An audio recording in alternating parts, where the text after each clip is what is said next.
Halo warga hari Senin, gimana kabarnya? Gimana nih proses nyari kerja kalian? Udah dapat kerjaan apa belum nih? Kalau belum, jangan gundah, jangan risau. Bisa jadi ini karena adanya kebiasaan-kebiasaan kecil dari kalian yang bikin susah dapat kerja.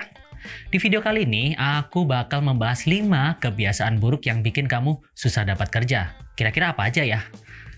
Nah, yang pertama, sok mantep.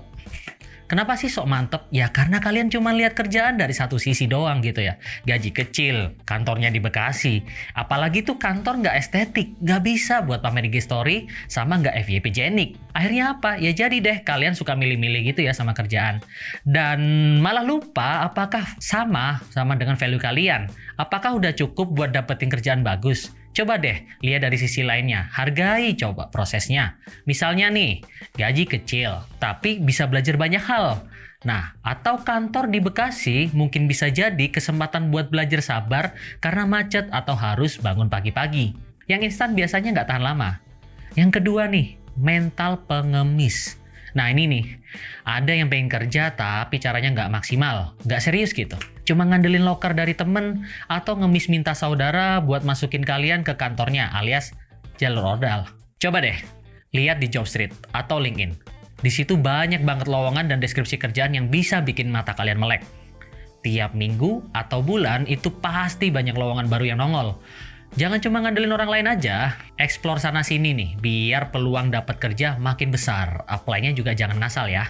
Apply sesuai bidang yang kalian minati atau skill yang bisa kalian jual. Kalau belum ada, ya belajar. Nah, yang ketiga, itu no lab. Atau yang artinya nih, kalian nggak punya kehidupan yang produktif. Cuma nonton film dan series seharian. Rebahan sambil liatin kehidupan menyenangkan orang lain di sosial media. Terus ngebatin nih, kok hidup gue gini-gini aja ya? Nggak kayak mereka yang highlight Instagramnya tuh foto liburan ke luar negeri tiap minggu gitu. Alah, basi. Ya kalau kalian mau berubah dan dapat kerja ya lakuin sekarang. Jangan nunggu ada orang dermawan ngetok pintu kosan kalian sambil nawarin kerjaan enak dengan gaji 2 digit.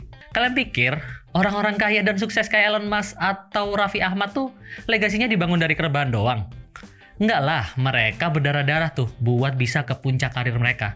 Coba perbaiki waktu tidur kalian. Bangun pagi, belajar skill baru, atau pertajam skill yang udah kalian punya. Bikin portofolio, networking, lakuin hal-hal produktif lainnya yang bermanfaat buat karir kalian. Yang keempat nih, drama queen.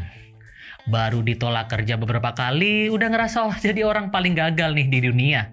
Hey, bumi ini tuh isinya 8 miliar lebih manusia. Kalian gak sespesial itu untuk jadi satu-satunya orang gagal. Semua orang pernah gagal nih. Pertanyaannya, apa yang dilakukan setelah mengalami kegagalan? Kalau kalian punya growth mindset, ketika gagal ya pilihannya cuma 2. Kalau nggak ubah strategi, atau gas terus sampai benar-benar berhasil dengan cara yang sama. Sih, nggak ada pilihan buat nyerah kan? Nyerah dan menye-menye dengerin lagu galau di pojokan kamar tuh cuman bikin kalian insecure aja sama kemampuan kalian. Semua yang udah kalian usahain bakal terasa nggak ada gunanya sama sekali kalau kalian mutusin buat nyerah. Kehidupan itu nggak selesai hanya karena kalian gagal kok. Jadi fokus aja sama goals kalian. Kalau gagal, analisa gagalnya di mana, apa yang perlu diperbaiki, dan coba lagi. Dan yang terakhir adalah anti kritik kayak Ini bro, boleh-boleh aja kalau kalian ngerasa udah siap secara mental dan skill set buat dapat kerjaan dengan gaji 2 digit. Tapi tolonglah kalau ada yang kasih kritik ke kalian, dengerin. Kalau ada yang bilang portofolio kalian kurang bagus, ya diperbaikin. Kalau ada yang bilang gaya komunikasi kalian kurang oke, ya pelajari dan ubah cara komunikasi kalian. Jangan tutup telinga terus kalian balik badan tuh namanya kepala batu. Anti kritik tuh berpengaruh banget nih sama development karir kalian. Jadi nggak mau tahu kelemahan kalian di mana. Dan ya siapa juga yang mau nerima kerja orang anti kritik. Dunia kerja tuh fleksibel dan adaptasi itu perlu. Kalau kalian nggak mau menerima perubahan dan mentingin di ego kalian sendiri, ya siap-siap aja kalah saing dan mati kemakan zaman.